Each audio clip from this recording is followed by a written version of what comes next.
Welcome back, College Baseball Central fans. This is the weekend rotation. We're here for the season finale. I mean, this is a regular season finale here for you guys. We're finishing up all the regular season games today. There's some postseason games that are going on for some conference tournaments and such, some smaller tournaments. We'll talk about those a little bit as well. But we're in it. Jake, how we doing today, man? I'm excited. We got a ton of rubber matches in the SEC. Like you said, some of those mid-major conference tournaments from my personal favorite conferences are going to crown some champions this weekend. It's exciting stuff in college baseball. It's great. It's a great time to be a college baseball fan, and we're getting into it early. I mean, there's a lot going on here. We're going to have bubble talk at the end of the show here. We're going to talk about some teams that we think are in, some teams that are out, some teams that are going to have to end up winning their conference tournament. It's been chaos to say the least, and one of those teams that's caused a lot of that, Texas A&M. Texas A&M at Georgia. They lost the first game 10-6. Georgia came out, a little bit of offense, a little bit of pitching, just enough to win that game. Game 2 was all Texas A&M winning that game 6-0. They looked like the team that they could be. Texas A&M obviously is going to have to make a run now in the SEC tournament. They're going to have to do something special because now their record just doesn't say that they should be in the tournament. Jake, what was your takeaway here from the Texas A&M going out there and at least getting the win yesterday? I think it was more of Georgia kind of getting a little bit complacent with their position and thinking that, because in all seriousness, if you get 17 wins in the SEC, you're hosting. Yeah, And that's what Georgia's at after their win on Friday. The Chase Ryan Prager, it's the shortest outing of the season. They probably celebrate a little bit too hard, and Justin Lampkin just attacks the zone in every sense of the word. yeah. No three ball counts for his entire time, career high in strikeouts. Really kind of a nice thing for somebody that's done a ton for this A&M program. But again, this really doesn't mean anything in terms of tournament stuff. No, and Georgia was already set. I mean, they could win or lose today. It doesn't really matter. I think that they're going to be at least hosting. They may not be a top 8 seed, even though their RPI says that they probably should be up there. The win total says it'll be close, but Georgia doesn't matter whether they win or lose. They win Same the thing eye for Texas test A&M. too, I think. And then another thing too, 12 does show up as like a 10% of the time for 12 wins in the SEC. That's only happened once since it expanded in 2013. And the only time was 2021 Alabama, who had a few games canceled. They had a rain out And at the end of the season too for the yeah, last regular season so I game. think that they missed 3 games. They only had 27. So their Yeah. win percentage was the equivalent of what would be 15 or 16. That's the only 12 wins does not 12 SEC wins does not get you in the tournament. No, and I even think with the expanded SEC, we'll talk about this a little bit. I don't even know if 13 gets you in, honestly. I mean, it's right on that bubble of getting in still. I think that it might be even a coin flip of teams to get to Yeah, 13 we'll talk wins. about that with bubble talk because it is kind of a weak bubble this year. That'd be the only thing that I would think. Agreed. There's not a lot of mid majors biting for those. Georgia Tech and Duke. Big series here for both these schools. They're both in the tournament, but both these are fighting for seeds, trying to get in the top 4 of the ACC standings, getting that double bye there to start that tournament. Georgia Tech wins the first one 7-6. Good game there. Second game, Duke, all Duke, man. They come out in that first inning, they put up 5 runs there and just really take a hold of this game. Both these teams are very good baseball teams. Both these teams are looking to make deep runs, trying to get into super regionals. Jake, what was your takeaway there from the Georgia Tech offense and enough pitching in that first game, and then that Duke offense really showing that they have been the leaders, honestly, in the ACC in offense? Yeah, I mean, first off, for Georgia Tech, I think it's been a phenomenal year in Danny Hall's last year. Yeah, Last weekend, they had that really fantastic send off where he got to ride the Ramblin' Wreck around the stadium, and then they immediately reward him with winning the next game. I think that these are just two gritty, hard nosed ACC teams. It's been a really fantastic job riding the ship, if you will, for Chris Pollard and staff. He's got yeah, a experienced group of guys that, with the way college baseball is, maybe that there is some age regression and some of these older guys take a longer to stretch out. Sounds weird to say for college, but Ben Miller's been fantastic. Wallace Clark just continues to impress. Gracia. I mean, this is a Duke team that is a little bit better, I think, than their record shows just because they had such a slow start. But it's been really fantastic to watch this Duke team kind of right the ship. And Chris Pollard's doing a phenomenal job. And for Mississippi State fans, by the way, I've heard that Chris Pollard is not leaving. He absolutely loves Duke in yeah, every sense of the word. So, Duke's got a fantastic coach. And they really should be honored that some of these SEC schools are trying to poach him. yeah. And honestly, these two programs are very very good. Hall's last year here, obviously with Georgia Tech, they're gonna have to. I think they're gonna end up turning to their pitching coach to replace him. But man, it's two good teams and down the stretch here. These are both teams that have lineups and pitching staffs to be able to get them to Omaha. They're just going to have to figure out ways to win their games inside their regionals here.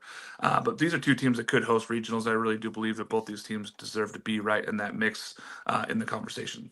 Yeah, for some reason Georgia Tech doesn't get a lot of love in the polls. Yeah. I think that they're But they have a definitely chance of winning the ACC still. Yeah, and they're not even ranked. Things could turn for them to make them win the ACC today. Yeah, by the way, I think Virginia's out officially, by the way. So I think it's just 3 teams that could win it. I would have to double check on that. I would have to have somebody like Monty pull every scenario. I have all the scenarios. So NC State can win it still if Florida State beats UNC. If UNC wins, they win it. If Florida State beats UNC and NC State wins, NC State wins it. If Florida State wins and Georgia Tech loses, Florida State wins. If Florida State wins and Georgia Tech wins, Georgia Tech wins, and with an NC State loss.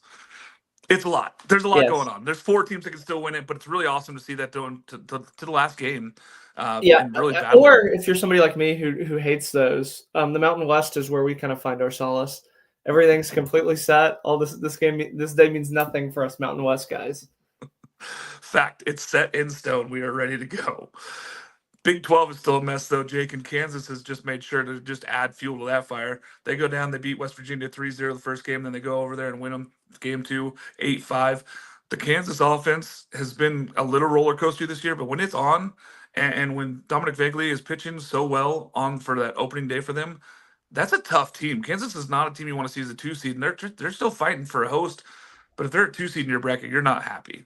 No, they remind me a ton of like a Big 12 football team from like 5-6 years ago, where you really don't know what you're going to get from the bullpen. At times, it's been really elite, and then at other times, they'll give up 18 runs to Cincinnati. But I think the thing that's been most impressive about this Kansas team is, one, they're in completely uncharted territory.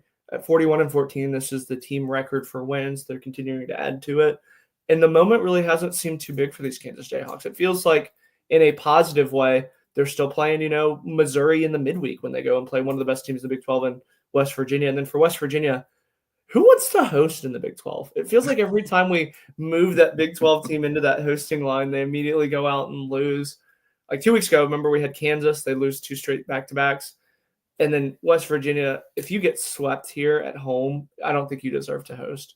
They're backing into it. They won the regular season title, but not to any fault of their own. They didn't go out there and win any baseball games to get there. It's kind of a weird conference. I mean, Arizona State has dropped the first 2 to Oklahoma State, so thus giving West Virginia the conference championship. We'll talk more about that when we get to the bubble talk and more of these teams. This feels like, Mark, remember how Texas would always kind of like backdoor in to somehow get to the 15 or 16? It feels like they're doing the same. Yeah, it feels like they're doing the same thing, but they don't have Texas where it's like, I think it was 2 years ago when they were like, yeah, if Texas sweeps West Virginia and this team gets swept, Texas wins the SEC. And then that happened. Big 12, yeah. Or yeah, Big 12. That's what it feels like. It feels like West Virginia is choking for Texas to kind of snake their way in and win the Big 12. Kansas now finds themselves at second place in the Big 12, which 2 weeks ago we all thought, oh, this team's great. And then they lost those back-to-back weekends. This is the Kansas team we expected, so I expect to see more of the same today. West Virginia could really like to go out on a win here and win this game here and just really solidify themselves. But I don't know who's going to host, and we'll talk more about that when we get to Bubble Talk. Another ACC matchup, Wake Forest and Louisville. Wake goes out there and crushes game 1, 14-4, really just pounding the ball. Merrick Houston was back. It was good to see this lineup get going again for Wake Forest. They've been really all over the board. And then they win a tight one yesterday, 5-4. This is trouble for Louisville. I know that I keep saying, I'm like, Louisville needed one more win. I've said that the last 2 weekends. They needed one more win. They haven't got that win. Usually the line for ACC is 15. They're still at 14 going into today's game. I really like what I see from Wake. They've taken some steps forward the last 3 weeks, honestly, because for me, they were a bubble team out 3 weeks ago. Yeah, I would say that too as well. And now they're kind of almost on a bubble of top 25, and that shows you how much things can change. But I'm just getting ultimate deja vu with Louisville. Like, do you remember back, I think it was in 2022 where they were like... 2022, we were like, oh, they're a top 16 team. Yeah, and then they're like, okay, they just need to win one more game. And then they lose, like, they go, 2-12 down the stretch. I mean, It's a talented Louisville team. I think that they're just stuck in a rut.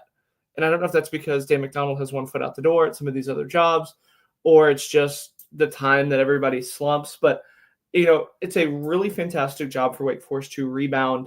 It's really hard to blow out a team and then immediately turn around and beat them. We've seen that numerous times, like we saw with Bama last week and with Georgia. Yeah. I really like the lineup. I know that it's probably not, the old Wake Forest of old, but it is one that has a ton of depth. I think Lucas Costello is one of the best players that no one's really talking about. And then the job that Mascara does with this pitching staff is world class. I think that they really need to enjoy Moose being at Wake Forest because he's going to be, I think, one of the best coaches in the country when he goes and gets that job.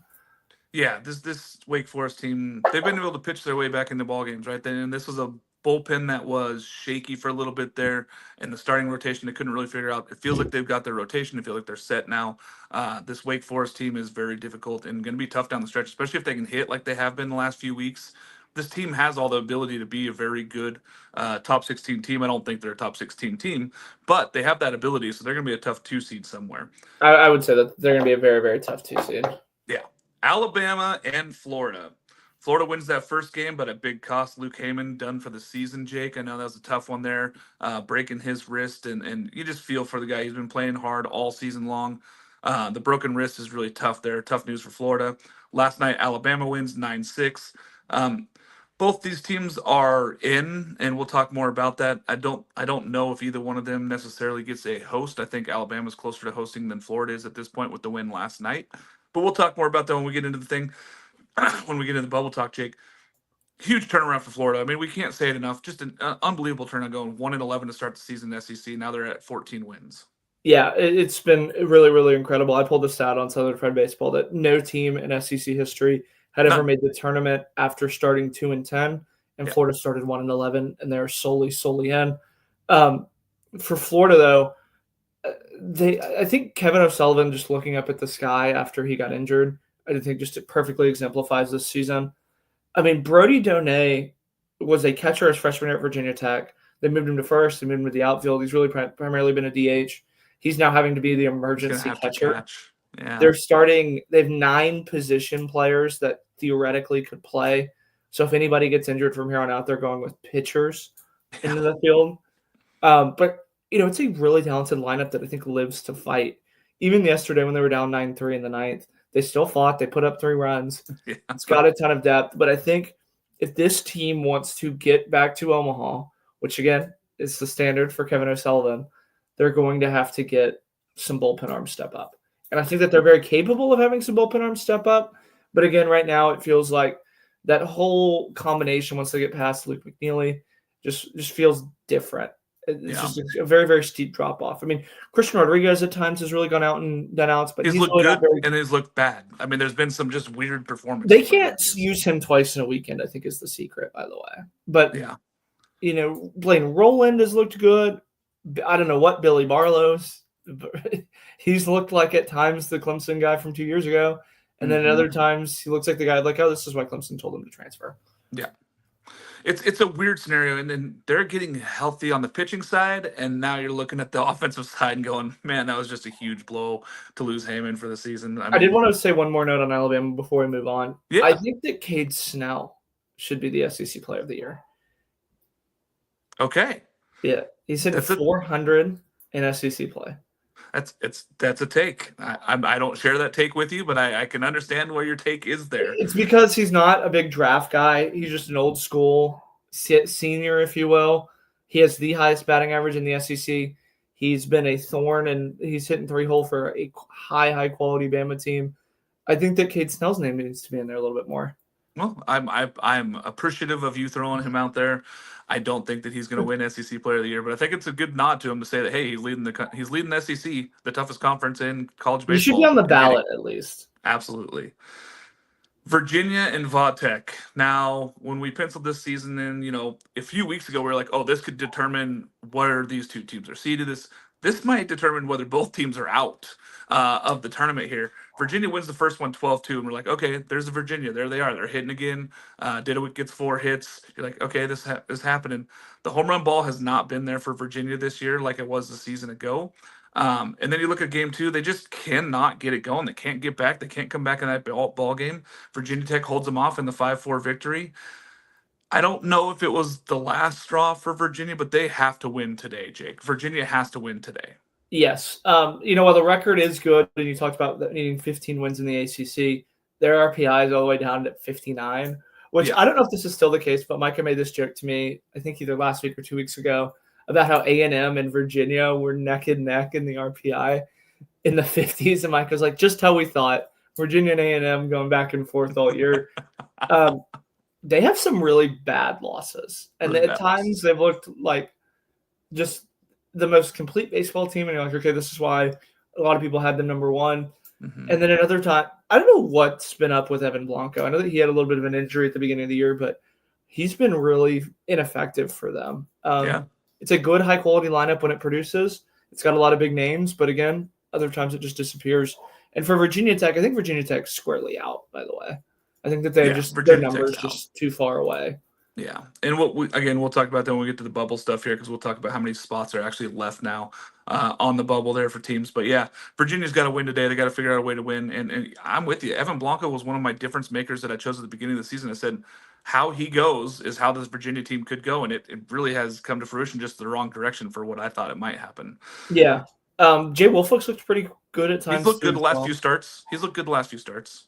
But I mean, it's been weird because I haven't really followed the ACC, so I didn't go and watch them, so I didn't understand all the storylines.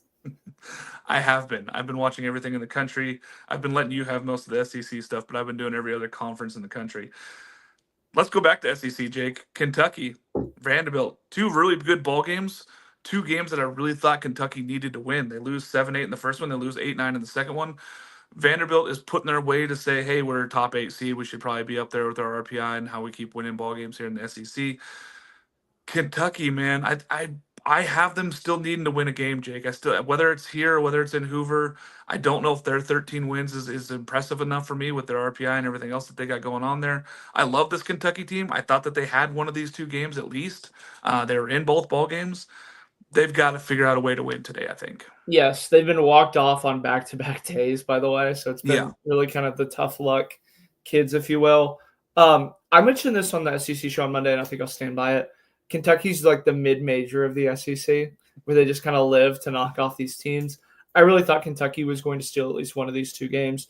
Yeah. They need to kind of get themselves off the mat and get to 14 because they had a few cancellations. They really haven't had the best out-of-conference schedule in terms of RPI. But I think that they really just kind of need to right themselves. And again, I think Tyler Bell has to come out and have a signature moment.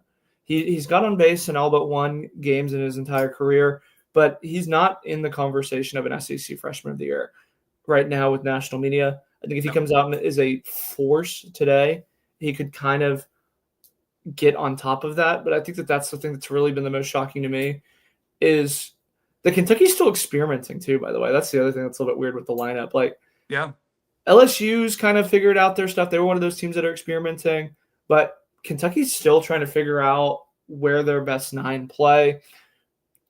But I mean, credit to Tim Corbin. Everybody kind of wrote him off at the beginning of the season, saying he was an old man. He was out to pasture.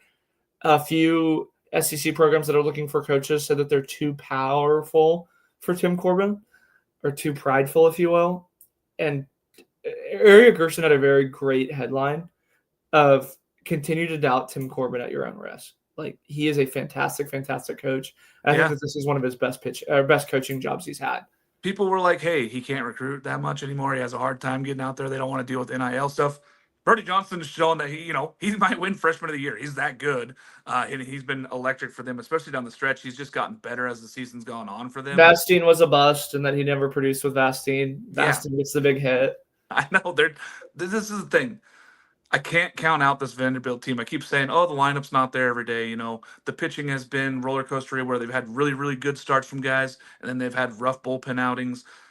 I can't doubt Vanderbilt now. I have to say that they're probably a top 8 seed, and I it's hard for me to put them in the top 8. I didn't in my most recent one, but they might be this week when I put out my next one. I think that they have been, and I think that the headlines of a high quality 8, top 8 is headlined by a great ace that you feel good about every single time he throws. J.D. Thompson. Yeah. Headline freshman, Brody Johnson. Yeah.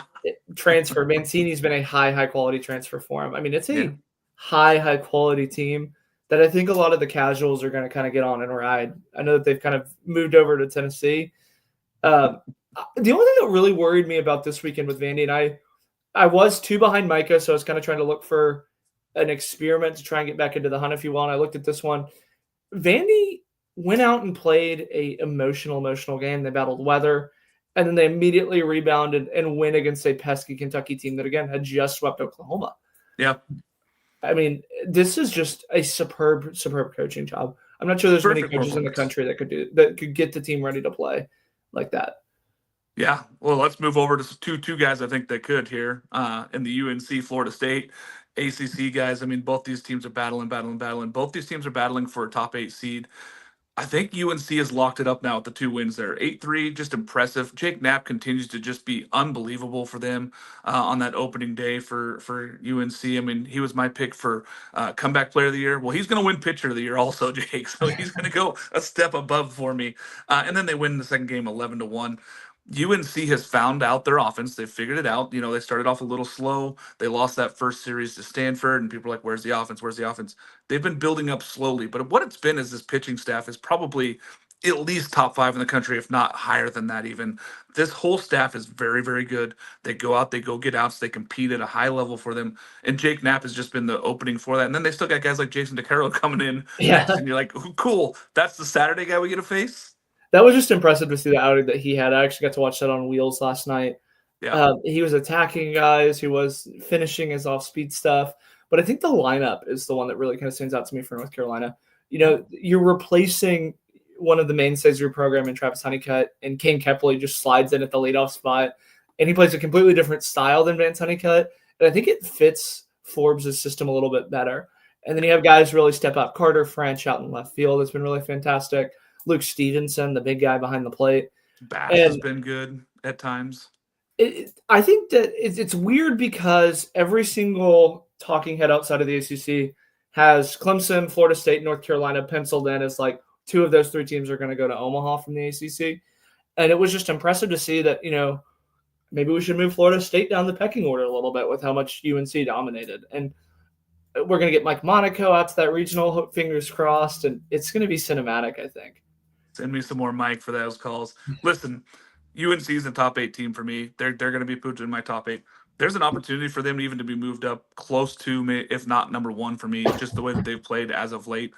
They still have the ACC tournament upcoming. If they do something there, Jake, for me, it might be hard for me not to put them near the top, if not number 1. I know usually an SEC team ends up winning up there and getting number 1 for me, but I've been very, very impressed with this UNC team. Nothing but positivity to say for them. Well, if you remember correctly, they should have been the number 1 seed a few weeks ago, but they didn't play due to finals. I think if they go and play an ACC opponent that weekend, they're number 1. Yep. I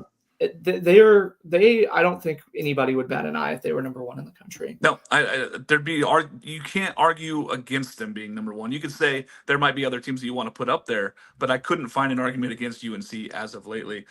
Let's talk about another team that's been skyrocketing down the stretch here. Oregon, man. They go out there, game 1, crush Iowa 10-0, 10 run them in 7 innings. Grayson Grinsell is a Friday night ace in every sense of the world. He's been shutting down every single team he's faced as of late.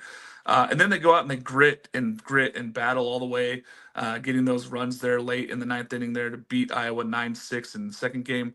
Not a pretty game. And there was like 40-mile-an-hour winds in that game. I don't know if you watched any of it, but it was I did watch that one. It was gross. But they go out and win a ball game. If they win today, they win the Big Ten regular season, Jake. And does that put Oregon? I mean, I think squarely now they're a host. They're a top 16 team for me. But does this put them in the conversation of top 8 if they can go out and win today and get that Big Ten regular season title? I wouldn't mind them as a 9 with UC Irvine as an 8 or something like that, where they get paired up with UC Irvine. I have Irvine out of all hosting now, but that's me.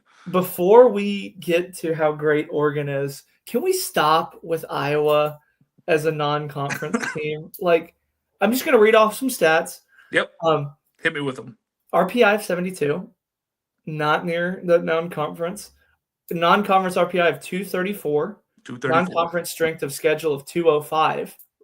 Keep in mind, they went 11-11 against the non-conference schedule of 205. They're 12-6 against teams with RPIs in the 100s. They really benefited from playing the easy side of a bracket in the Big Ten, and they are getting exposed this weekend by an Oregon team. They got exposed last weekend by Oregon State. Washington, who's another kind of up-and-coming team. Iowa should not be in the NCAA tournament. And you can sit here and complain about the weather and moving the schedule back and all this crap. But at the end of the day, Iowa should not be in the tournament. We need to stand for something as baseball people, and we shouldn't allow Iowa to be in. If they win today is the only way I think that they get in, or winning the Big Ten tournament at this point, Jake. I have them out also. I'm with They're you. not an on. Yeah, they're not an on-conference. They are, if they're not an auto bid. But I think if they win the conference today, if they can go out and figure out a way to beat Oregon and still win the conference, because I believe that they have the tiebreaker over UCLA, I would still say that you'd have to put them in just because they won a regular season conference title. But man, I don't have them in either, Jake. I think that they are not a good baseball team, and I think that they have been skating by their weekend rotation that had all these highlights and so good. The last 3 weeks they've been horrible. They haven't even gotten through games. And I think that this is the biggest issue that I have with conference realignment is the lack of the strength of a parity and strength of schedule. I know it was a very, very highly contested issue with football in the SEC, but I think Big Ten baseball really, really exemplifies it. Like there are some teams that fund baseball like it is the number one sport, and then there are some teams that fund it like it's the fifth sport behind women's hockey. Yeah. And they're both competing. So if you get those women's hockey schools like Minnesota, like Ohio State, like Northwestern, Michigan State, it's a really easy schedule. And I would almost argue that the Sun Belt's harder than some of those teams. Yeah, I would say the Sun Belt probably is better than some of the Big Ten. I thought the Big Ten was going to step up a lot of ways this year. Teams like Nebraska, Indiana, Michigan kind of let us down in a way of looking at the numbers and saying, these are teams that we thought were going to compete and be really a lot I think better than they Nebraska's were. missing the Big Ten tournament, by the way. Yeah, that's what I'm saying. But these are teams that we thought would be able to compete. Maryland's another one. Like we thought that this team would be out there to compete with these guys, and they really haven't fought back at all. And they have not helped build the middle of this conference at all. So it's really top heavy, and it's top heavy out west. And it's Iowa who didn't play any of the teams out west. Yeah. But for Oregon, I know that we spent a lot of time talking about Iowa. It's a really good lineup. I got to watch it, and I was actually kind of impressed with how many guys that they returned from last year. That I was like, offensive guys. I remember Anson being like a thorn in that A&M series that I was at. Like I remember Mason Neville being an absolute stud, leading the country in home runs. Yeah, Dominic Hellman's another guy. Like it's a really kind of deep lineup, and you're sitting there, and it's like, okay, Oregon's got 7, 8, 9 coming up. I'm like, I kind of like a lot of the guys that they have down there near the bottom. Yeah. I cannot wait for you to get an Oregon regional. I think it's going to be one of the best things. I think that the fans are going to show out. Because the weather's going to be a crisp, 50 degrees for y'all? You're going to switch to the light parka, light hoodie instead of your. It's supposed to be 70 here next week, Jake. So maybe we're looking at the following week, maybe another 70 degrees. You might have to bust out the fishing shirt, so you don't get sunburned. Listen, I've been bullish on this Oregon team all year. I know that they let me down a little bit in the middle of the season. They were finding their way. Now they've got their weekend rotation set, right? They've decided that they're going to go. Grayson Grinsell has been an ace. I don't care what conference you put the guy in. I don't care who you put. He's shut down Oregon State. He's shut down every team that he's faced as of late. He's an ace. And then they go on Colin Clark on Saturdays, who, I think that they just put him out there. The dude competes. He's not the best pitcher out there. But then they go into this almost 7-footer, and Jason Reitz goes on Sundays, and he has been tremendous down the stretch for them. I really like what this Oregon team has done. I think that they're going to compete. I think today they go out and win, and they win that conference title, and just puts a feather in the cap. And I think it puts them near the top 8 seeds. If they do anything, if they get to the final of the Big Ten championship in the tournament, I think you have to put them in there. But I would have them in as a top 8 now. Yeah, I mean, I'll have to go and sit down and see kind of where the pecking order is with everybody. Because again, that is the thing about the Omaha 8 that I always say is it's only 8. Yep. There's not enough spots for everybody. Rogers had a really great point about Auburn losing this past weekend about, hey, someone has to fall out of the top 8 for a team to move in. I think that's the only issue with Oregon is that a lot of those teams above them really have kind of gone out. I think Florida State fell out, Jake. I think Florida they're State out of the fell top out. 8? I think that if they lose today to UNC, they're out of the top 8. Interesting. I think that this is a good segue for our next one because this is another one where Tennessee, Arkansas. Tennessee goes out there and wins that first game 10-7. They lose the second game 6-8. These are two teams that are very close there. Tennessee's battling for its opportunity to get into the top 16. Again, a team has to fall out for them to get back in that top 16, I think. But Tennessee's a very good baseball team. Arkansas is a very good baseball team. Shout out to Aiden Jimenez, who got his first start ever going out there and battling there for Arkansas. Tremendous effort there. Arkansas wins that second game. Jake, these are two teams that we could see in Omaha. Yes, but it's also two teams that have quietly had really disappointing back halves of the season. I know that the Tennessee one's been very well documented, but if Arkansas loses today, the only series win that they will have had since April is a sweep of Texas, which again was very Texas. impressive. Yeah. But But Arkansas it was the Texas team that was going downward at that time. yes, it's quietly been a very disappointing back half of the season for the Arkansas Razorbacks. And then for Tennessee, their pitching woes have been very, very well documented. The only positive I would say for this pitching staff has been Liam Doyle. He's been the most consistent one. Yeah. They chased him in the fifth after allowing 8 runs. I think that they're still trying to figure out if Keelan's the best at short, Curley's the best at second, Manny Marin, at third. Do they move Antigua to short? Like, it's been a really tough task for Tony V. It feels like they're trying to set up like a run game in like a Madden video game, and they're just getting stuffed. Like, at the end of the day, there's really nothing you can do if these guys can't field ground balls. Yeah. But I think the errors have killed them.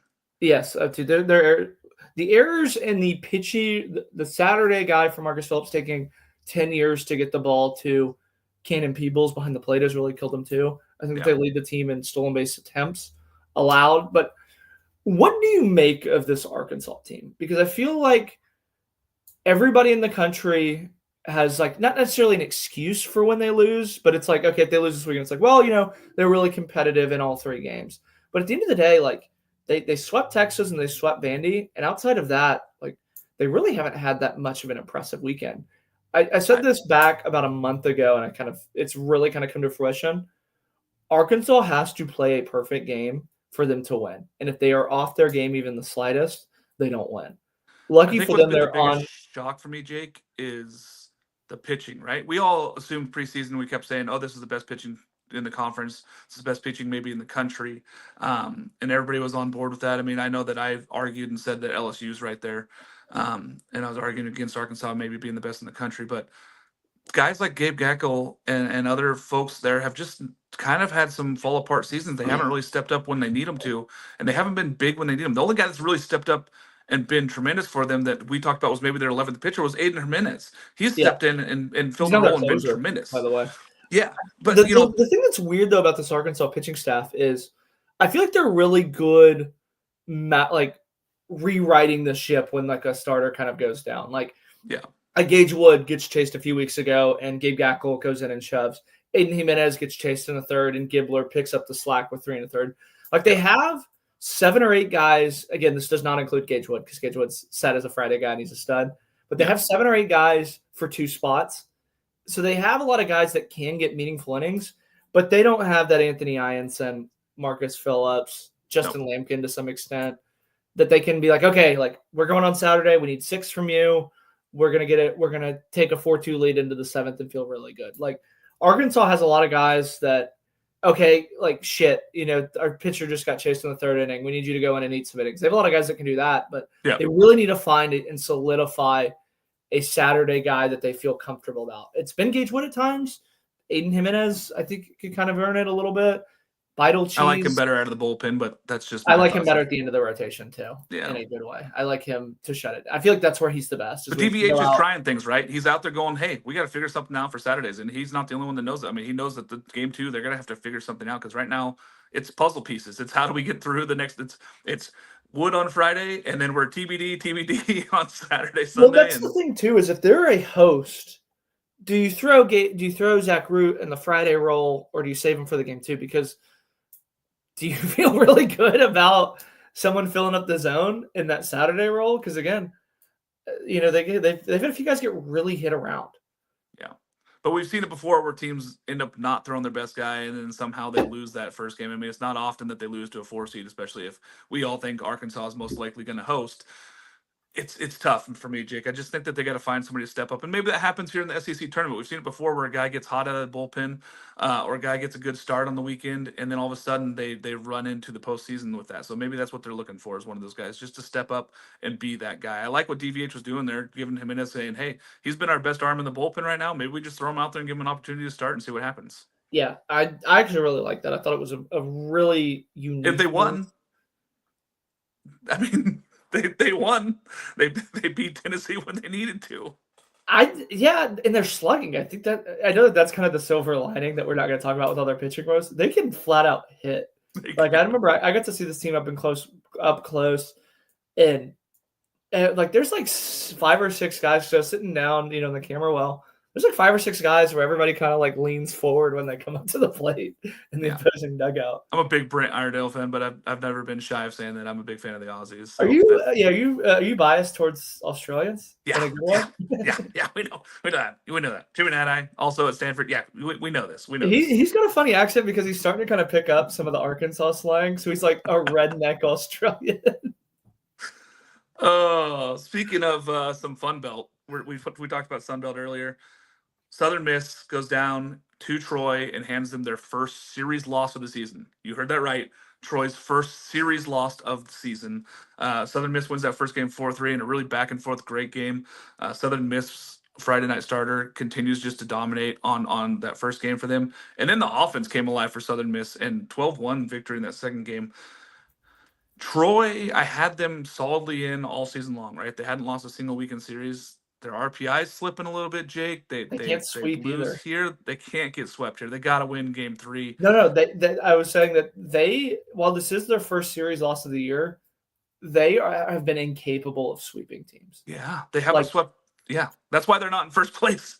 Yes, and they played Sun Belt. And I wouldn't say that they played like the Murderers Row either. They did play Coastal and Southern Miss and Louisiana. They played the tougher teams in the conference. They played Monroe, which, by the way, breaking news here: Mike Federico has parted ways with the University of Monroe. Federico informed the team his decision this morning. Federico spent 8 years as the head man for the Warhawks, so they're going to be looking for a coach. Yep. Breaking news, if you will. Jake, how many bags have you gone through this year? I am got to be in the hundreds. I mean, and I found a new combo that I like. Hatch chili and smokehouse. Holy cow, buddy. I mean, Hatch chili and smokehouse is the combo for me now. I'm locked in on that combo lately. Guys, go out there, use code CBC, go to ChinookSeedery.com, get 10% off your whole order. Go buy a sampler box. Go buy a box of your favorite. Try out some of these combos that Micah and I kept talking about. Jake, what have you been chewing lately? Lemon and Hatch. Lemon and Hatch is a good one too. I do like that lemon pepper with the Hatch. It's a good one too. It's a good one. Wanted to give a big shout out to I think the home of sunflowers seeds in the Sunflower State. Kansas had a huge display of Chinook seeds for us to go in and take. Mike and I, every single gas station that we stop at, we go and try and find the Chinooks. If not, we leave a business card, if you will, at the door. But I went through my case at about mid-March, and I've also been stealing Micah's case. So I think I'm at like 20 or 30. I did give a case to my neighbor, though. My neighbor was asking if I could get another case. So it's been wildly popular. Yeah. We might have something planned with Chinook in Omaha, by the way. Yeah, we definitely will. We'll release that more. I mean, I know that we've been teasing folks, and when we've released that, we all got our Omaha credentials again. Shout out to all you fans for helping us get those again. But yeah, we're going to be doing some fun stuff down there in Omaha. But Chinook seeds, man, go out, go get them. If you can find them at tons of gas stations now, there you can get them. You can get them on Amazon, Jake. If you really have to, go to Amazon. But honestly, go to ChinookSeedery.com. Use our code CBC. Get 10% off your whole first order. They're at every single Buc-ee's, by the way. They're everywhere. I mean, they're everywhere you want to be, and they're the best travel food for me. So that's a sign of a high quality gas station. Is if you go and there's Chinook seeds, they probably have a clean bathroom. There's a Loves by Me that has it. I'm like, there it is, man. We got Chinook seeds. We got a good bathroom. I'm in. We got jerky and seeds. I'm in. Stanford and NC State. Stanford loses the first game 2-7. NC State looks like the NC State that has been all season, where they pitched well. They've gone out there and got enough offense. Game 2, Stanford wins in extras. NC State, tough loss, because if they had swept this weekend, they locked up the number 1 team in the ACC. They won the regular season title, probably put themselves in a hosting conversation. They have to go win today to be back in that conversation and hope for some other things to fall. Jake, what's your takeaway here? I know Stanford, I was hot on them early in the season. They kind of fell apart throughout the whole middle of the season. They had some really hard times in ACC play. They are going to be having to battle for their lives and win the ACC tournament. NC State has been a team that has gone from really hot to start, cooled down quite a bit, and then got back hot. I love this event team. I think that they are just battle hard tested. This is a team that could make a deep run for me. Yeah, I think that I'm kind of the same way with NC State. It's weird because they shouldn't be considered in my head like this, dark horse to go in, because like I said, they had a chance to win the ACC. But in my head, I feel like they aren't going to get to Omaha, but I really want them to. And then for Stanford, I it's a weird thing because they remind me a little bit of like a Texas A&M where at their peak they're one of the best teams in the country. It's just they very rarely live up to that hype. At 26 and 24, they're squarely out of that tournament picture, like you said. But I think that they have a lot of pieces that they can build on. It's probably outside of Oregon State the hardest schedule, just with how many cross-country trips that they're doing. And I think that they learned a lot of valuable lessons. It's kind of weird about how when you get somebody like Eski, it's really hard to teach an old dog new tricks. I think he's taught himself some new tricks with scheduling and stuff like that. So I think the future is really extremely bright for a Stanford team right now. I know that that's very weird to say because it feels like they were a little bit disappointing, but I think the future is very bright for them. They got some great pieces coming back. They got some young guys. They got some guys that are not going to go in the draft. I like this team moving forward. I think Esker is going to continue to build on this program. I have no worries for Stanford. I was high on them this year. They proved me right to start the season, and then they kind of fell apart. You can blame that on me not being able to go down more Stanford games, folks. I'm sorry. But yeah, I really do think that Stanford moving forward, and they have pieces. They could do something. The ACC tournament is just going to take a monumental effort from them pitching wise. Yeah, and I should say, Mark, too, with Timo entering the portal, that's because he just has no place. It's not because he hates Stanford or anything like that. He's already graduated from Stanford. Stanford does not allow master's students to play sports. So that's the logic there. That's why he entered the portal before June 3rd. Yeah, absolutely. Texas and Oklahoma. Texas wins the SEC, Jake. I don't know if we were ever going to say that year one. I don't think any of us picked Texas to win this league. I thought they had too many missing pieces. I had him as a Max dark Balloon horse. coming back is massive for this team. He goes out there and hits that 3-run home run to start that one, to win that game against Oklahoma 7-4. They lose the second one 6-8, but at this point, it doesn't matter for Texas. They're just kind of playing to be healthy and get going. Great to see Max back. Yeah, I mean, you say it doesn't matter, but it is a rivalry too with that. Yeah, Max Baloo had the big one. Mark, I wanted to institute a new term into the college baseball world. Okay. A gentleman's walk-off, if you will. It's when you take the lead in your last at bat. So we had two gentlemen's walk-offs as Max Blue hit one in the top of the ninth, and then Oklahoma had the big one in the bottom of the eighth. I really wondered, what is Texas going to do with Ruger Riojas, by the way? Because he threw 3 1/3. He didn't really get a ton of help defensively, but they chased him after 65 pitches. This is now his third start, this is his fourth start as a Friday guy. 3 of them have been meh. Do you move him out? Like, that's the thing I don't understand with him.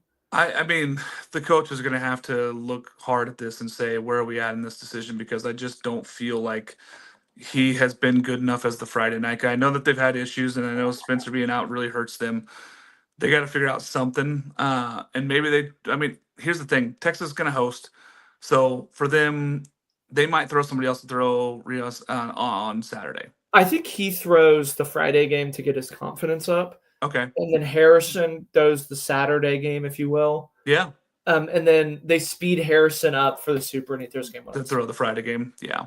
I'm just concerned because it's been multiple starts in a row. It's not anything you can necessarily point a finger on. It's a little bit of everything. The defense hasn't been great behind him necessarily. He has been having walk issues. He has been missing pitches in the middle of the zone, which every SEC hitter is going to be able to hit. I don't care where you're at in that lineup.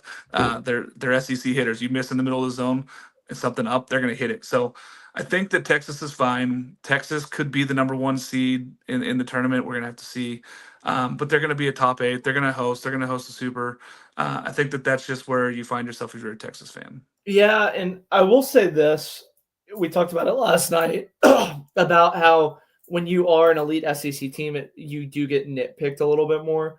So this isn't to say that Texas is like a bad team or that they're going to get bounced in a regional. But do you worry about their lineup being able to slug their way through a loser's bracket if they find themselves in it? Max being back gives me a lot more faith in that. I mean, it gives you a guy that you go, okay, he's the guy who can turn the table for you. They didn't have that for a while. There was a whole bunch of guys that could produce, but I didn't feel like there was a guy I could point to and be like, that's the guy that can kind of scare me a little bit and get me back into a ball game. Like Rylan Galvan, I think is the ultimate like a Penny Hardaway, like where he needs his Shaq in order to kind of rise to the occasion. I think he's taking a lot more high quality at bats now that Baloo's down. But This is just a spitfire of a Texas team. They live to kind of be in these close games. And You know, it it's been feels an like a absolute, Schloss team, though. It really does. They look like they just want to be out there and compete and battle. So I like it.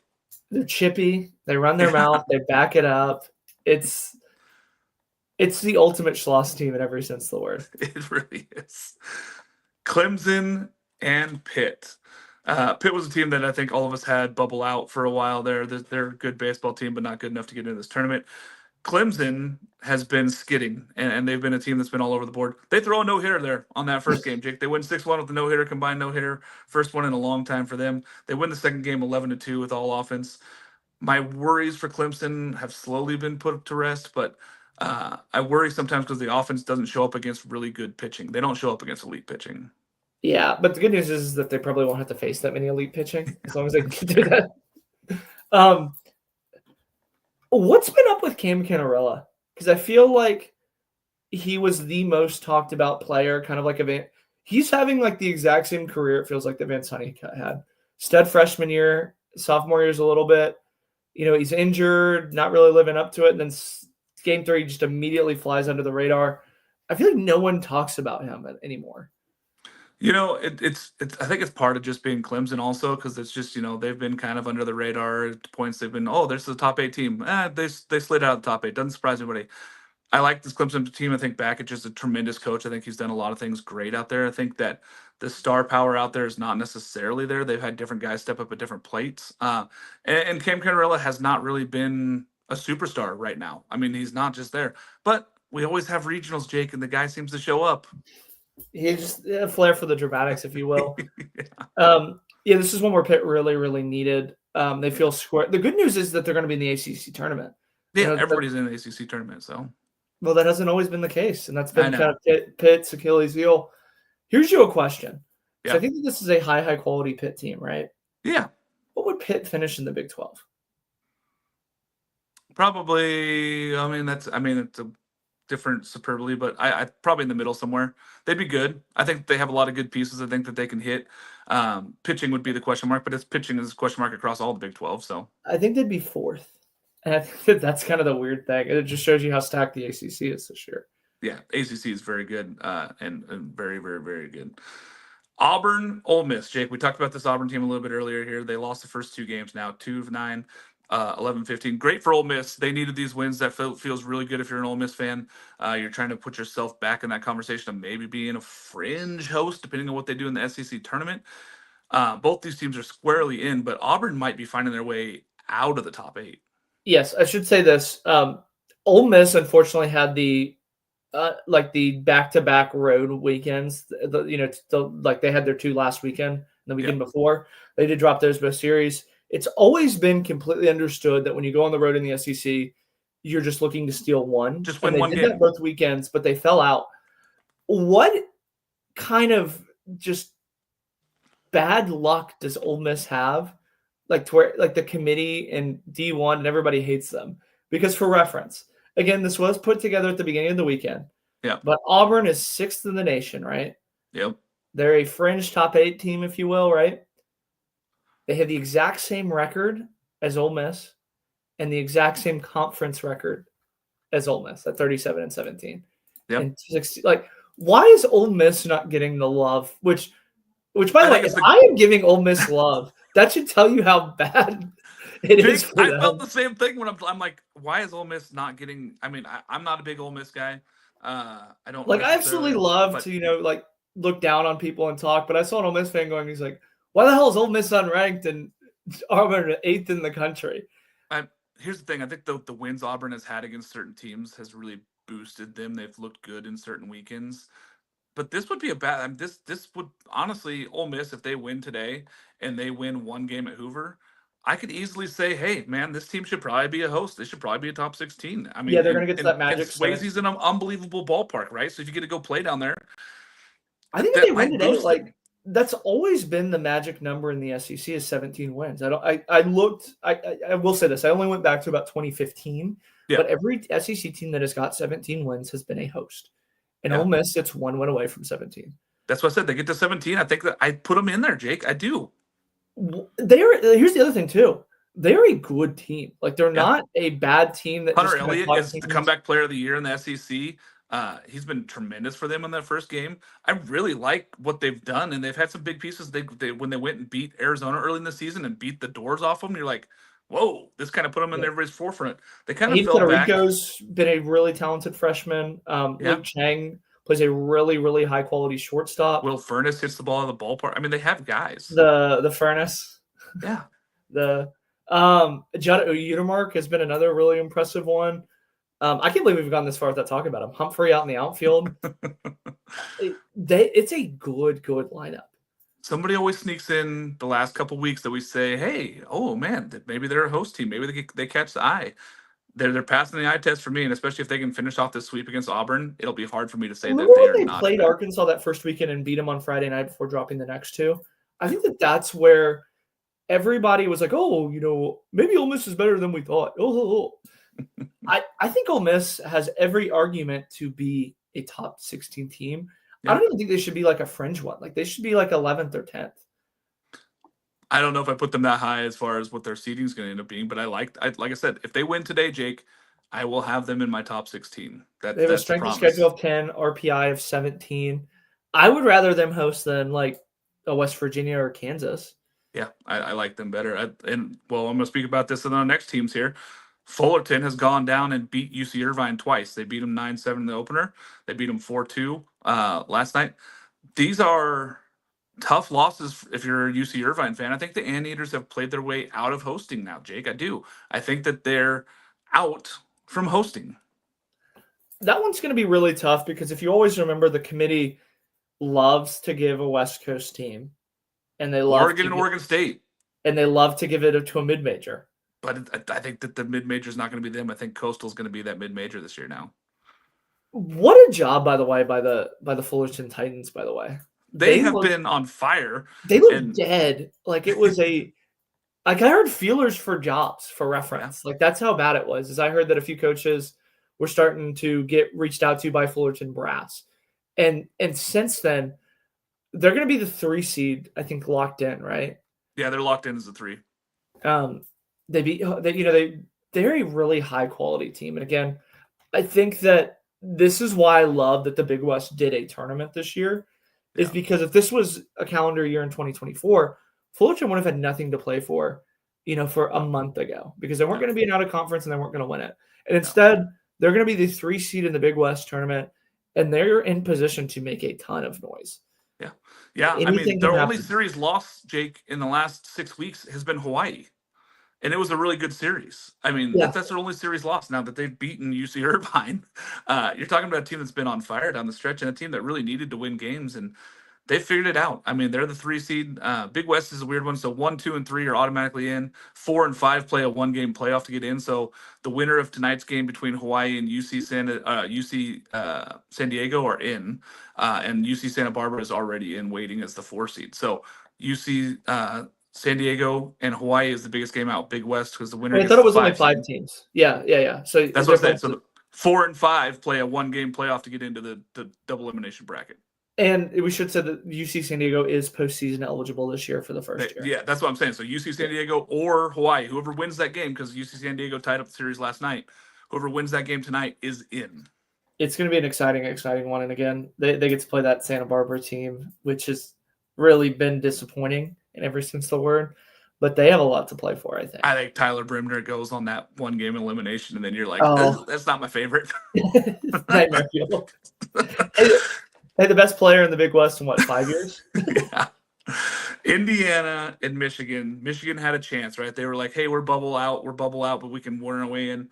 Indiana took care of that. They won 8-7, they won 8-1. These are 2 teams that we thought highly of at the beginning of the season. We thought that they'd be really moving forward. Both these teams have kind of stumbled. Both of them are just struggle busting. I don't think either one of these teams are in, but it is a good series win for Indiana. Yes, I think it's one for the morale, if you will. You talk about Cam Cannarella flying under the radar. I was reading Joe Doyle's mock draft, and I had forgot Devin Taylor existed. Devin Taylor. I know. It's so sad. And he didn't even have a tremendous season for them. He wasn't like a superstar. He's not going to win the Big Ten Player of the Year. That's probably going to go to Mason Neville, as it should. But, man, What It what was a just like I was like, I thought he disappointing got season. drafted, and then I looked it up, and it was like, oh no, he's playing. He's still there. Yeah, both these teams. I mean, maybe they do something in the Big Ten tournament. I think that they're both in the Big Ten tournament. I think that they both have locked up seats in there now. We'll see. I mean, they could. These are two teams that have the ability and have the players to be able to do it. Mitch Voigt over at Michigan also is just a stud. He can just play anywhere. They're gonna have to figure out ways to win, though. That's what's gonna end up happening here down the stretch. Mark, before we jump into our segment and stuff, since this is our last regular season show, I want you to give me the team that you whiffed on the most, that you thought was going to be good and ended up just flopping. And then flip side of that, give me the team that you thought sucked that ended up being really good. UCF is probably the team that I boosted up the most, and I thought that they had maybe the best weekend rotation in the Big 12. They had some injuries. They had some arm injuries go down, and so that kind of hurt them. I think that was probably the team that I was the highest on that ended up struggling really bad. The team that I was down on the most was probably Cal Poly, and they ended up being a very good baseball team. I thought that they would have a struggle season. I didn't really see any superstars on that lineup or in that roster. But credit to Coach Lee. I mean, he did a tremendous job of getting these guys to be competitive, and they're number 2 in the Big West. I mean, I think that those were the two teams that I looked at the most and said, okay, they're bad. I mean, UCLA would be right there where a team where I said I didn't think that they'd be where they are, but tremendous effort by them as well. Yeah, I'm going to go with 2. Obviously, the blatantly obvious one, Texas A&M. Yeah. And then Lamar, I was really high on. They ended up going 2 in barbecue, and their season is done. Minnesota. Still 40 wins, though, for Lamar. I mean, hats off to them. They still won 40 games. Yeah, I think that they're going to have to do something just with their postseason. That's really been where they've struggled. I was very low on this team, and then I saw them, and I was very high on them. Minnesota, I thought that they were going to be a little bit better after we saw them when they dominated Oregon State. Yeah, they finish under 500. And then the flip side of that, the team that I thought was abysmal when I saw them up close and personal, Southern Cal. They ended up turning into a pretty good little squad. I got to watch them a few weeks ago on TV. They've had a really impressive season at 17-11 in the Big Ten. When I saw them at Rice, they looked terrible. 17-12 now. They lost last night to Washington, by the way. 17-12. Sorry about that. But You're they were good. a team that I thought was good. And then UCLA, which, by the way, it has been I don't know if they're in the conversation to host, but them and UTSA both submitted off-campus bids. Yep. UTSA to the minor league park for the Missions, UCLA for the Angels who are out of town that weekend. Yep. We should say that the committee does tend to hold that against teams, as they did with Oklahoma State a few years ago. Yep. They did it with Indiana State. So they do consider that, but they do have a chance to host if they get into that conversation. Absolutely. Let's finish up these last few here real fast, Jake. So Coastal, they win the Sun Belt. They won the regular season Sun Belt. They did not play Southern Miss. They had an easier schedule there, and they did lose the series at Troy. But they win this one here. They won 6-3 on the opening night. They win 16-7. They're the team that's the mid-major that I think is the most poised to host, as long as they do anything in the Sun Belt tournament. But big hats off there to Coastal winning that one. USC drops the games 3-5 and 1-3 to Washington. 2 really bad losses at this time of the season for USC. Big wins for Washington moving forward because it puts them closer and closer to being in the top 4 there. And it's going to be interesting to see what we do down the stretch here after getting swept by Oregon. But big wins at home for Washington. Eddie Smith has done a tremendous job up there at Washington. That might be another team you can throw in there where I said this team's dead this season. They have really come alive and really been really good in the Big Ten.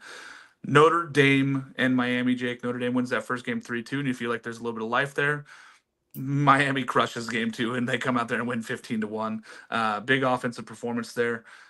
Tremendous effort from these 3 teams. So Coastal is in. They're probably the mid-major host as long as they do anything in the Sun Belt. USC, Washington, both bubble teams at this point. And Notre Dame, bubble out, but we'll talk about these bubble teams here in a minute. What was the big take around from any of those 3? Just Miami. I know that they looked immediately dead about a month ago. There were people talking about firing JD Ortega, saying, oh, he's not really a development guy. He's just a recruiting guy. And he really showed them. It's been impressive to watch from the Miami Hurricanes this season. That bullpen and staff has gotten better each week, and they are tough. I mean, honestly, I think a lot of it has to do with their bringing in Tanner Smith at catcher. I think he's done a tremendous job with that pitching staff.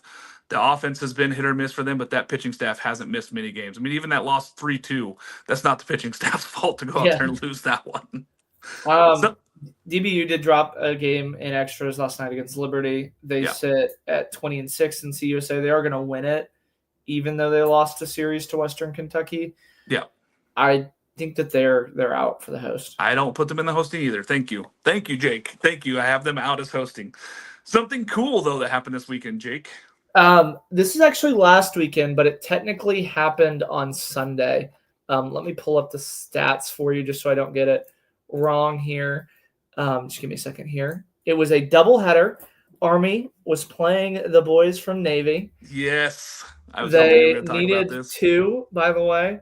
This is their 12th win in Patriot League play when they are. Hold on, let me find it. This is their 12th win in Patriot tournament where they are facing elimination. They're 12-0 in elimination games since 2017. I don't want to butcher the kid's name as it pulls up here. Here we go. I want to give a big shout out to Justin Lehman, throwing 7 innings of 1-run ball, 142 pitches. And then he goes 3 for 3 in the 3-hole as the Army boys take down the Navy boys, if you will. So that's my something cool. It's Justin Lehman, the Iron Man. I love it. I mean, here's the thing. They have a chance of winning the Patriot League still. They're playing. Do they play today? They play Sunday, Monday, Tuesday. Yeah, that's right. They moved that one to Sunday. It's a weird series, but yeah, it's because they have the opening. Well, it's in Worcester. Yeah, I'm looking forward to it. I can't wait. Go Army. That's all I'm going to say. I want Army. So, Mark, I did have a question for you because in our preview show with that Andrew and I did on the Patriot League, is it more un-American to root against the troops, or is it more un-American to root for the team that's won the conference 8 years in a row? Because that was kind of our rock in a hard place. Is Army's won in the last 8 years? You know, I'm pro Army. You know, I think that I want Army, and so I'm going to root for Army. I think you can't win, Jake. I think you can't win if you're going to root against Army. Yeah. Holy Cross. You know, Army's won the conference the last 8 years, but it is the troops. So. And my something cool, that no-hitter from Clemson really kind of put the cap on their season of saying, we are this team, we are going to host, we are a good baseball team. I felt like it was a big thing for them, and against the Pitt team that's really been scrappy and been able to put together runs. I mean, they still scored a run without getting a hit, so kudos to Pitt for scoring a run without getting a hit. But I don't think it should count if you score a run. It is a combined no-hitter, but I still think that, a no-hitter is still a no-hitter. Let's get into these bubble teams, Jake. We're going to talk about these. I know that you said Florida should host. I have them in now. They're 14-15. They have one more game against Alabama. They are at RPI 14 right now. I do not have Florida hosting, whether they win this game or lose, but I think that they're solidly in as a 2. Yes, I think if they would have gone 5-1 across the last 2 weekends, unfortunately, they've gone 4-2. I don't think that they should be a host either. And here's the thing. I broke it down. There's about 13 bids left only left out of these at-large teams that we're going to talk about. There's about 13 bids left out of the 33. 1 goes to Oregon State. 16 go to SEC and ACC already at at-large bids. And then you take away a couple more when you're talking about some of these other teams. There's 13 left. So the Sun Belt gets 2 more. And more than likely, Big West is going to get either Cal Poly or the winner of that tournament if it's not UC Irvine in as well. Mississippi State now, Jake. They've got the 2 wins that they needed at Mizzou. 14-15. You have them solidly in also at 32, even if they lose today? Solidly in. Great storyline that's going to get them in. They have enough SEC wins. Yeah. I think that the 14 win, they had to get to 14. I felt like their 13 wouldn't have been good enough. They did what Texas A&M couldn't, where they just took care of business against Missouri. Yeah. And they did it with big offense. I mean, hats off also, I want to say, to Hunter Hines, who tied the career record for home runs there for He broke the record. Broke it last night. He broke Rafael Palmeiras' home run record last night. Yep. Congrats to Hunter Hines. Been big fan of the program. We've been having big conversations about him for multiple years now. So happy for him to get that. Kentucky, 13-16. They're 29-22 overall, Jake. 35 on the RPI. Do they have to go beat Vandy today? I say yes, that they have to win this game. I think they have to beat Vandy today. Or win 2 in Hoover would be the other option, I think. But so I struggle with that because you don't know how the committee is going to value Hoover. Yeah. Because if you remember in 22 when Bama and Kentucky were on the bubble, they both go to the Final Four and the bubble keeps them out. Yeah. You got to remember too that if you in Hoover to be a bubble team, you have to lose again, and that does always kind of hurt people. It's true. A&M 11 and 18 now. They won one game against Georgia, but they're 55 in the RPI. They're 28 and 24. I have them solidly out. I don't even think they're on the bubble. Yeah, I have them solidly out. Let's talk about these ACC teams. I know that we have had our conversations here with them. Let's start with Wake. 16 and 13 now. They've won the first two games at Louisville, 23 in the RPI. They're solidly in, right? Yes. Solidly They're going to be in. a 2 seed, I think. Miami, 15 and 13 now with that win over Notre Dame. They only have one game left. They missed one game due to rainout. 31 and 22, but they're 31 in the RPI. I have them solidly in as well. I have them on the bubble, one of the lost teams in. Yeah. I think 15 wins get you in no matter what in the ACC, but I think that there might be a 3 seed, fringe, low 2 seed. I think there'll Virginia. be a 3 seed where the 2 seed's a mid-major. Yeah. Virginia, 15 and 11. They have one more game against Vautech. They're 31 and 17 overall, but their RPI is 59. I think that they need to win today. Yeah, I think that they're out. You think they're out even with the win today? But I will say this, and I feel like since they were this shouldn't matter, but since they were a highly rated team at the beginning of the year, and everybody talked about how A&M only needed to get to 13 wins, I think that you have to apply the same standard to Virginia. I think 16 wins puts them in. I think that if they lose today, though, they'd have to do something in the tournament.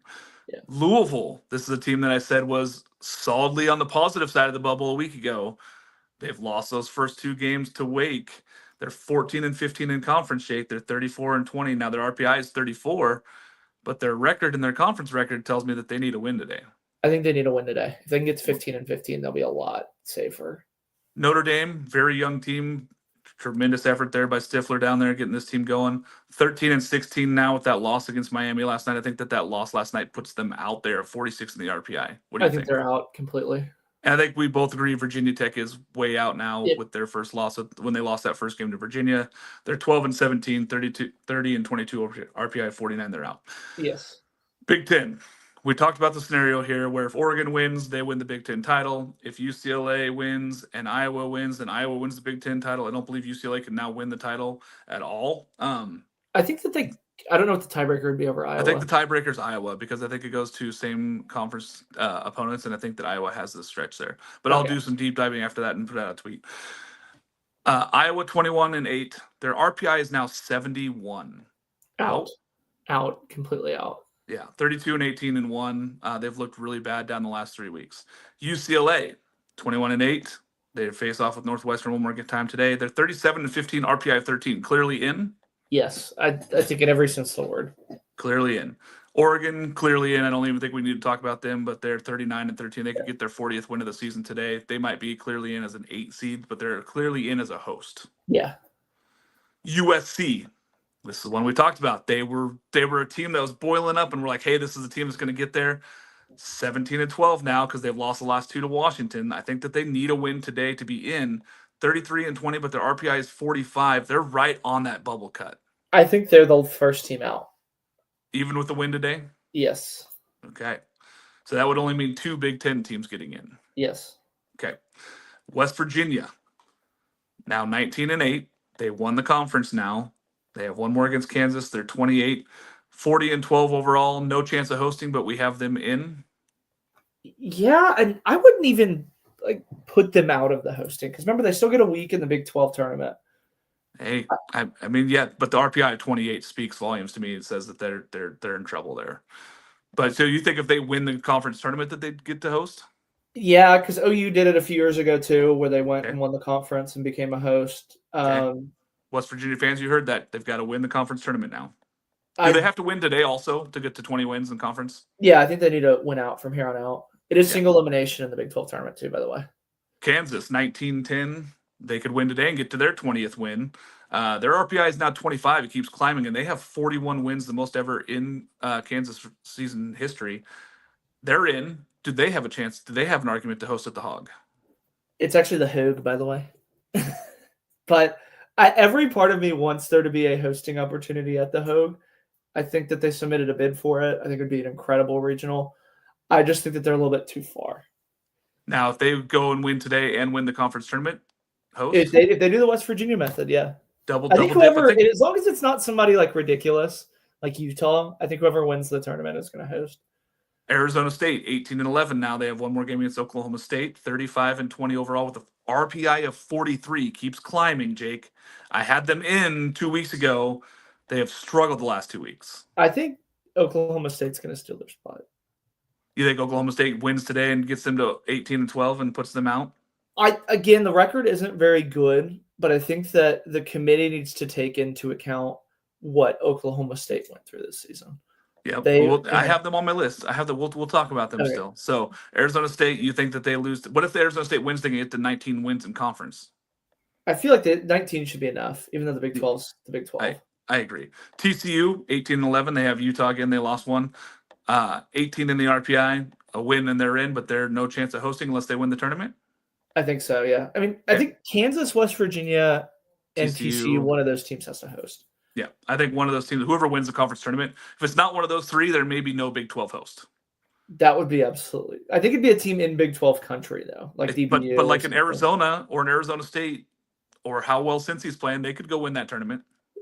Cincy's been, I think, the hottest team in the country. Yeah, Arizona 17-12 now. They lost one to Houston. They won one. 35-18 with an RPI of 38. They're a team that we had solidly in 2 weeks ago. They've played their way to the bubble. Yeah, you thought that when they got Summerhill back that they would start to get rolling a little bit. Yeah. They feel in, but they also like TCU felt in a year ago. That's who they kind of remind me of a little bit. They are sixth in the conference in RPI, Jake. They're behind 5 teams in the RPI, and they're also at 5th place in the conference. And do you think it's a 5-bid league? I think it's a 6-bid league. Then you have to put them in. If it's a 6-bid league, they have to put them in. Yeah. Kansas State now. I think that they have played their way out, but they are 16-13. They have one more against Cincinnati. 36 in the RPI. They have 30-23 overall. Let's talk about Cincy as well at the same time. 16-13. They're facing Kansas State. I think the winner of this one gets in, and the loser maybe doesn't. I think Cincinnati's in regardless, and Kansas State. I think that they're going to steal somebody else's spot. Like they're maybe stealing Arizona State's spot with a win today. Okay. But Arizona State has way more conference wins and way more overall wins. But the RPI is worse for Kansas State played a tougher schedule, if you remember correctly. Yep. They played 2 tournaments in Dallas. Oklahoma State is 14-12 in conference, 26-22 overall. I think that they have to win today to have any shot, and that they're going to have to do something still in the Big 12 tournament. Yes, I think. Well, the record isn't very good compared to some of these other bubble teams. And RPI is not good either, Jake. They're dead last in the RPI amongst these teams that we just talked about for the Big 12. You really do have to take into account what this team went through. I mean, they had snowstorms where they couldn't play. They had tornadoes. They had their houses catch on fire. Some of the players' houses caught on fire. Yeah. And this is like in successive weeks, by the way. And this is where they kind of immediately took that downturn. They had some games canceled. They've been, I think, one of the hottest teams in the country for the last month, though. I think that they've been really rolling. I think that if a team like Oklahoma State can't get into a tournament, the tournament needs to be expanded. I think that's what college baseball is all about. I have Oklahoma State bubble out. And even if they win today, I think that they're bubble out just because of the overall record. Maybe you put them in because of all those stories there, and maybe they get more bids in there because they bump out some of these ACC teams like Notre Dame and Vatech. Maybe Louisville gets bumped out at the end here if they can't win today against Wake Forest. So, final thoughts, Jake, as we head into the last day of the regular season. It's exciting stuff. Looking forward to? Oh my gosh, it's so great. It's so many storylines, so many chances to win series because there's a lot of rubber matches today in the SEC. ACC tournament still open. ACC regular season title still open. Big Ten regular title still open. I want to give a shout out to the Southland, by the way. The UNO Privateers are sitting at 2-0, and the Houston Christian Huskies are sitting at 2-0. These are not the top 2 teams in that conference. Not even the top 3. Yeah. Lamar is the 3 seed, has gone home. McNeese is the 4 seed, is sitting at home. UTRGV and who are they playing today? Corpus Christi? Yeah, they're playing Corpus today. Really rooting for Corpus. Corpus has not only never made the NCAA tournament, they have never even made the championship game of their conference. So if they win today, one step closer to fulfilling that. The Ivy League is kicking it off into high gear. Harvard won yesterday. Shocking. Crazy win over Yale. Yep. Shocking omen on the first game. And then Columbia won in a walk-off. So we get Harvard, Columbia in the winners bracket, and then Yale and Penn in the losers bracket. So one of those teams is going to be going home. And then again, like you said, Holy Cross Army kicking off Sunday, Monday, Tuesday. I did pick Columbia at the beginning of the year to win the Ivy League. I will say that. I did pick them. All right. Who needs a win today, Jake? Just tell me one more team. Just one team before we cut here. Who has to have the biggest win? For me, it's Virginia. I think Virginia has to win to have any shot of getting in here late. I think Virginia is the biggest one I look at saying they need a win. Iowa is right on that bubble also because they have to win to try to salvage their season. If they get swept, I think that they might be bubble out, even though they're in first place right now. Kentucky and Oklahoma are mine too. Yep, Kentucky's a big one. I think Oklahoma's in, but I think they're 1-4. They're kind of quickly going. Actually, hold on. They're 1-5 in their last 6 SEC games. They really need that one for the momentum. Yeah, chance to beat a rival that's number 1 in the country. A team that's already locked in. Take care of business today, OU. I believe in you. Love it. Thanks for joining us again. We'll join you guys again next week here when we're doing the conference stuff. We'll be talking about conferences. We're going to be almost done with all those conferences, so we'll start talking about seeding. We'll start talking about more of these teams as we get in there. Bubble spots will probably fill their way out, but we're going to be close. And then we're going to be doing the live reveal show on Monday. Selection Monday. We'll be doing it live with the show. Can't wait for you guys. Thanks for joining us again here on the Weekend Rotation. For Jake McKeever and myself, we'll see you guys next week, and can't wait.